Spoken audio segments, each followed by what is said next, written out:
नमस्कार, खमंग मराठी रेसिपीमध्ये आपले स्वागत आहे। तर आज आपण बनवणार आहोत इडली। तर इडली बनवण्यासाठी मी इथे दोन्ही तांदूळ एकत्र केले आहेत। अर्धी वाटी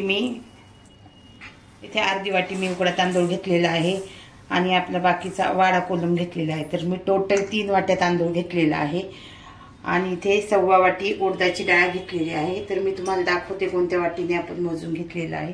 तर या वाटीने मी 3 वाट्या तांदूळ घेतलेला आहे आणि 1.25 वाटी उडदाची डाळ घेतलेली आहे। तुम्ही अर्ध्याला अर्धही इडली बनवण्यासाठी घालू शकता। 3 वाट्या तांदूळ आणि 1.5 वाटी इडली, 1.5 वाटी डाळ, 1.5 वाटी उडदाची डाळ घालू शकता। तर इडली खूप छान होते किंवा तुमच्या प्रमाणानुसार तुम्ही घालू शकता। पण या अशा प्रकारे जर इडलीचं प्रमाण घेतलं तर आपली इडली खूप छान अशी होते। तर आता आपल्याला तांदूळ आणि डाळ स्वच्छ असं धुवून घ्यायचं आहे। तर आपण अगोदर तांदूळ स्वच्छ असा धुवून घेऊ आणि नंतर डाळ धुवून घेऊ। धुतल्यानंतर मी तुम्हाला दाखवते। तर आता आपला इडलीचा तांदूळ आणि डाळ खूप छान असं धुवून झालेला आहे। स्वच्छ आपण धुवून घेतलेला आहे। फक्त तुम्ही इडली बनवण्यासाठी इंद्रायणी तांदळाचा वापर करू नका, कारण इंद्रायणी तांदूळ हा खूप चिकट असतो आणि त्याच्यामुळे काय होतं, आपली इडली खूप चिकट होते। तर आता आपण याच्यावर झाकण ठेवून घेऊया। 7 ते 8 तासांसाठी जे तांदूळ आणि डाळ भिजू घातली होती, तर ते तांदूळ अगदी छान भिजलेले आहेत आणि आपली डाळही खूप छान अशी भिजलेली आहे। तर आता आपण याला वाटून घेणार आहोत। त्यासाठी मी एक मिक्सरचं भांडं घेतलं आहे आणि त्याच्यामध्ये आपण अगोदर तांदूळ वाटून घेणार आहोत, नंतर डाळ वाटून घेणार आहोत। आता मी याच्यातलंच थोडंसं पाणी टाकून घेते, कारण आपण तांदूळ स्वच्छ धुतलेले होते त्याच्यामुळे। आता मी हे मिक्सरला एकदम बारीक असं वाटून घेते। बारीक पण नाही, एकदम असं थोडंसं जाडसर ठेवायचं, एकदम बारीक पेस्ट पण नाही करायची। तर आता हे मिक्सरला मी वाटून घेते। तर आता आपलं तांदूळ वाटून झालेले आहेत, तुम्ही पाहू शकता।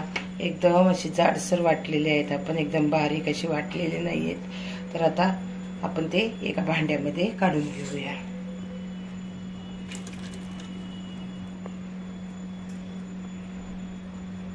आता अशाच प्रकारे मी सर्व तांदूळ वाटून घेणार आहे। दुसरी बॅचही वाटून घेते आणि सर्व तांदूळ अशाच प्रकारे वाटून घेते आणि नंतर तुम्हाला दाखवते।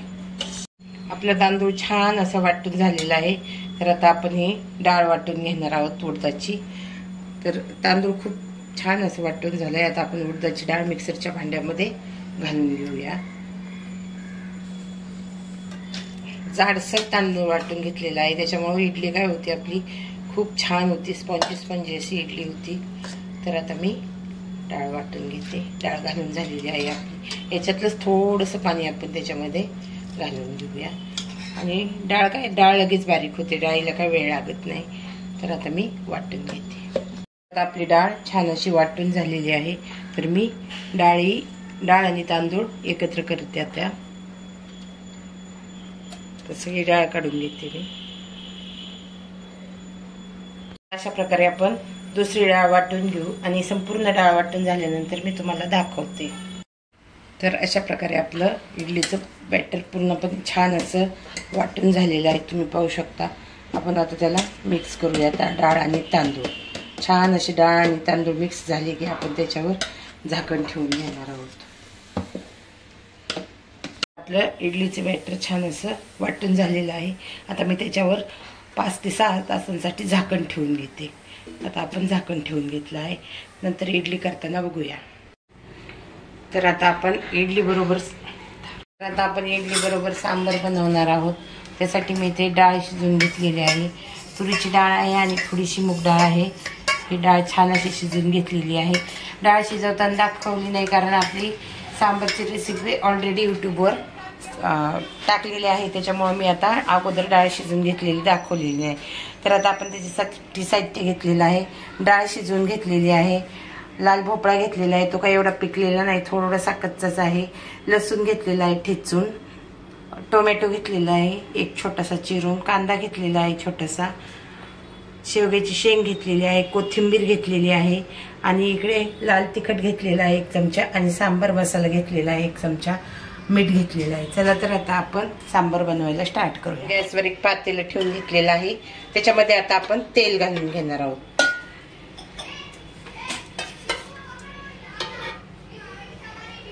आता आपलं तेल घालून झालेलं आहे. आता आपण त्याच्यामध्ये जिरं घालून घेणार आहोत. जिरं छान असे तडतडले की आपण त्याच्यामध्ये मोहरी घालणार आहोत. आता आपण मोहरी घालून घेऊ. जिरं आणि मोहरी छान अशी आपली तडतडलेली आहे, तुम्ही पाहू शकता. तर आता आपण त्याच्यामध्ये जो लसूण ठेचून घेतलेला आहे तो लसूण घालून घेऊया. लसणामुळं काय होतं, सांबारला छान अशी चव येते. तर म्हणून आपण छान असं लसूण परतून घ्यायचं आहे. लसूण थोडासा लालसर व्हायला लागला की आपण त्याच्यामध्ये कांदा घालून घेणार आहोत. तर आता आपण कांदा घालून घेऊया.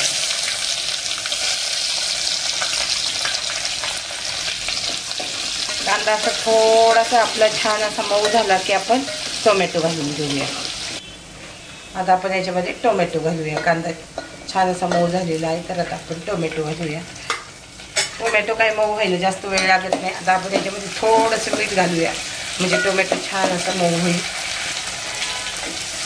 टोमॅटो मऊ झाला की आपण बरोबरच शेवग्याची शेंग आणि लाल भोपळा घालून घेणार आहोत. आता आपण शेवग्याची शेंग घालून घेऊया आणि लगेच लाल भोपळा घालून घेऊया. आपण दोन्ही घालून घेतलेलं आहे.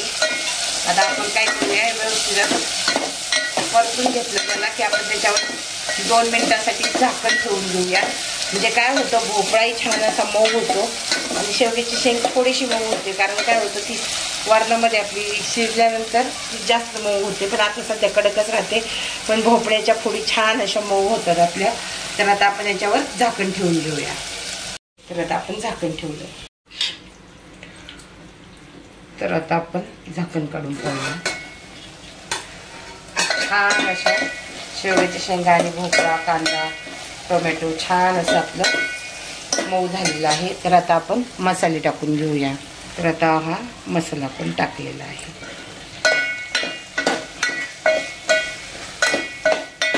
मसाला आपण जास्त नाही टाकलेला, जास्त तिखट होईल म्हणून. तर व्यवस्थित असा मसाला आपला टाकून झालेला आहे. मसाला छान असा परतून घेतला की आपण त्याच्यामध्ये वरण टाकून घेऊया. तर आता आपण थोडीशी साखर घालून घेऊया. म्हणजे काय होतं, छान असा आपल्या सांबारला कलर येतो. तर आपली साखरही घालून झालेली आहे.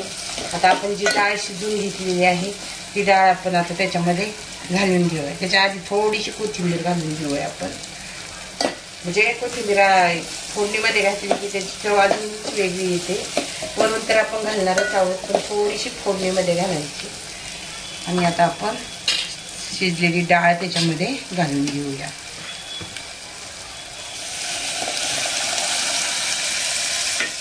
तर आता आपली डाळ घालून झालेली आहे. आता आपण त्याच्यामध्ये पाणी घालून, पाणी तुमच्या आवडीनुसार घाला. तुम्हाला जर घट्ट सांबार आवडत असेल तर तुम्ही घट्ट डाळ घट्ट ठेवा. जर थोडंसं पातळ, इडली बरोबर तर थोडंसं पातळच हवं आहे.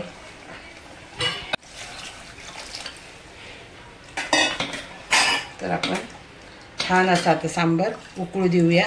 मग त्याच्यामध्ये आपण चिंचेची चटणी आणि थोडासा गूळ घालून घेणार आहोत. तर आपण त्याच्यामध्ये चवीप्रमाणे मीठ घालून घेणार आहोत. आपलं मीठ घालून झालेलं आहे. आता आपण गुळाचा एक छोटासा खडा त्याच्यामध्ये टाकून घेणार आहोत आणि छान अशी सांबाराला उकळी येऊ देणार आहोत. तर आता आपण चिंच गुळाची आंबट गोड अशी चटणी त्याच्यामध्ये टाकून घेऊया. तर माझ्या घरात आंबट गोड चटणी ही बनवलेलीच असते, चिंच भिजत घालायची काही गरज पडत नाही. तर आता आपण टाकून घेऊया 2 चमचे. याने काय होतं, सांबार खूप असं टेस्टी होतं. तर आपली चिंच गुळाची चटणी घालून झालेली आहे. आपलं सांबारही रेडी झालेलं आहे. आता मी गॅस बंद करते. इडली बरोबर खायची चटणी रेडी झालेली आहे. नारळाची चटणी, कढीपत्ता, जिरं आणि मोहरीची मी वरून फोडणी दिलेली आहे. तर नारळाच्या चटणीची रेसिपी आपण यूट्यूबवर लोड केलेली आहे, त्याच्यामुळे मी काही नारळाच्या चटणीची रेसिपी दाखवलेली नाही आता. तर आता तुम्ही पाहू शकता आपले इडलीचं पीठ छान असं फुगलेलं आहे. तर आता आपण त्याला व्यवस्थित असं मिक्स करून घेऊया. तुम्ही पाहू शकता किती छान असं फुललेलं आहे इडलीचं पीठ. आपली इडली एकदम सॉफ्ट अशी होणार आहे. तर आता आपण याच्यामध्ये चवीप्रमाणे मीठ घालून घेऊया. मीठ घालून आपण व्यवस्थित असं मिक्स करून घेऊया. शेवटपर्यंत अगदी व्यवस्थित असं आपल्याला मिक्स करून घ्यायचं आहे. तर आता आपलं छान असं मिक्स झालेलं आहे. आता आपण गॅसवरती इडलीचं भांडं ठेवलेलं आहे आणि आता इडली त्याच्यामध्ये आपण लिंबू टाकून घेतलेलं आहे.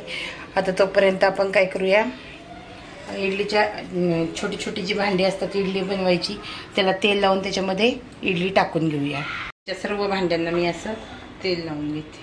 तेल लावल्यामुळं काय होतं, आपली इडली छान अशी निघते. तर मी ब्रशने सर्व भांड्यांना छान असं तेल लावून घेते. आपल्या इडलीच्या सर्व भांड्यांना तेल लावून झालेलं आहे. आता जे बॅटर आहे इडलीचं ते बॅटर आता आपण त्याच्यामध्ये घालून घेऊया. आता आपल्याला थोडं थोडं करून त्याच्यामध्ये बॅटर घालून घ्यायचं आहे.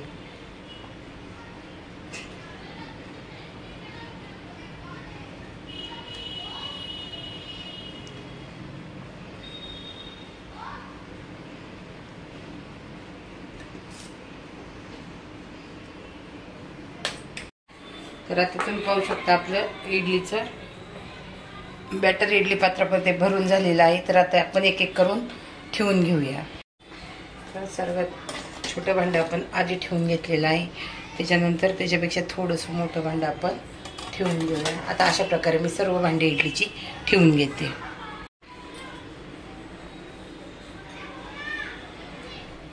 आणि आता आपण झाकण ठेवून फुल गॅसवर 10 मिनिटासाठी इडली वाफवून घेऊया.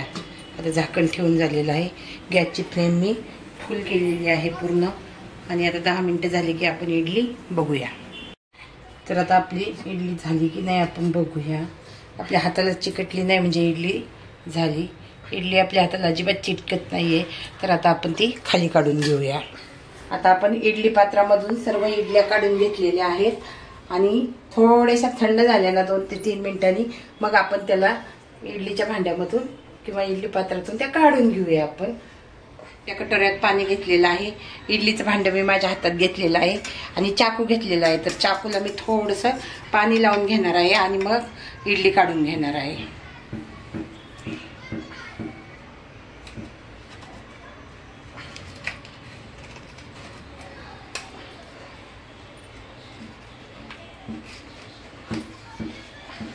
किती छान आपली इडली निघालेली आहे, तुम्ही पाहू शकता. किती एकदम स्पॉन्जी अशी इडली झालेली आहे आणि एकदम छान अशी इडली निघालेली आहे. तर मी अशा सर्व इडल्या काढून घेते आणि तुम्हाला दाखवते. तर आपल्या इडल्या काढून झालेल्या आहेत. एकदम सॉफ्ट अशा इडल्या झालेल्या आहेत. तर मी तुम्हाला एक इडली तोडून दाखवते. आतून अगदी सॉफ्ट अशी इडली झालेली आहे. तर आता मी ह्या इडल्या काढून घेतलेल्या आहेत. अजून आपण इडल्या लावून घेणार आहोत पण आता ते दाखवत नाही मी तुम्हाला. तर आता आपण ह्या सांबर बरोबर सर्व करूया. तर आपली इडली सांबर खाण्यासाठी अगदी रेडी आहे. तर आता आपण इडली याच्यामध्ये परत टाकून घेऊया आणि आता आपण वरून त्याच्यामध्ये सांबर टाकूया. एकदम अगदी अप्रतिम अशी इडली लागते खायला. हा छानच मस्तच आपली इडली झालेली आहे.